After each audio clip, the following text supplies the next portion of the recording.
My name is Sally Park. I am a senior right now at Chapman, and I'm a business major with an emphasis in entrepreneurship. My home I would call probably like the Seattle area, Seattle, Washington.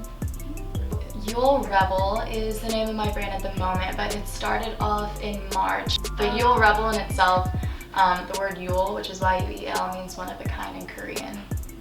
I grew up in the foster care system, and I aged out of it too, and so I think it's really fun, doing something that I love on some level that gives back to that community. But I've always had so much fun expressing myself, especially in clothing, and I think that in foster care, that was one of the things that I got away with doing a lot with my friends and stuff too. And so a lot of my friends that grew out of the system too right now are really creative people.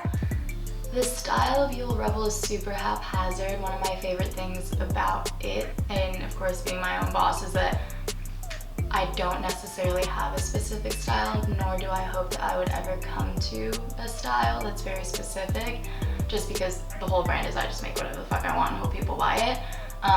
But it is mostly streetwear. I saw there's like a buckle utility top that I really wanted from Balenciaga.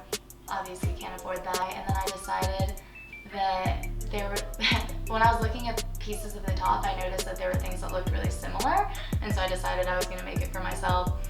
And so I took apart this old bandana that I had from a festival I went to, and a buckle from a Herschel's backpack, and a big parachute strap from a Theta fanny pack. Half of the stuff that I make is up-thrifted, and the other half is made completely from scratch. I have a huge, really incredible orange Champion hoodie that I got from London when I was there shopping for random things too. And when I looked at it, I just immediately thought that it would look really cute as a two-piece set. So then that's when I kind of started chopping it up into pieces and looked up how to hem a skirt and hemmed the bottom piece and put in Yeezy shoelaces and stuff, and everything comes in as it's happening. In my room, I just have a whole stack, and you'll see it, of just vintage denim and a bunch of hoodies and a bunch of random t-shirts, dress shirts, just a bunch of blank canvases to me, I guess, and I just kind of sit there every few days and look at them and see which one I want to grab onto. I've been collecting vintage buckles and parachute straps and random things that shouldn't really ever go on clothing, and leather straps and buttons and hinges and all this stuff that's so small in particular. And I've organized them onto a set and coded them and stuff. And so usually when I come across a garment that I think is really cool, I'll just sit at my desk and I'll look at everything that I have and just kind of think what would look the coolest or what would kind of work. Most of my customers, because I started in the March, April, May, summer, into the summer area, are ravers and a lot of festival people, which we love, but it's so fucking random. And as for my proceeds, 15 to 20% of my proceeds go to Together We Rise, which is a local not really local, I guess it's more of a national foundation, and the Orangewood Foundation, and that one's very local. And so those are two organizations that help foster kids a lot with direct needs and extended needs too. And I feel really passionate about it. Foster care has been not the greatest, but I also always grew up in being a really happy-go-lucky kid. I was in and out since I was in kindergarten. I reunited with my birth mom in high school.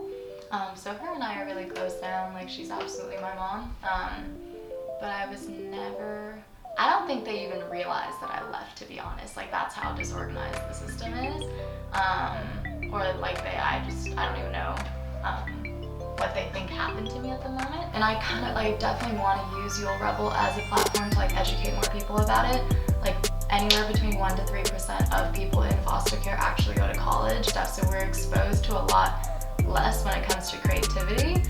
And in some weird way, I think that that's kind of what makes foster kids some of the most creative people that I've ever met, because we have to use our own imagination and our own tools within ourselves to create something in any form of art, And so I want to create a nonprofit that allows them to do that. I had opportunities and people reaching out to me, especially because like I have been in a like network of entrepreneurs for a while, of people reaching out to try and scale it and to give me the opportunity to invest and to be able to scale it.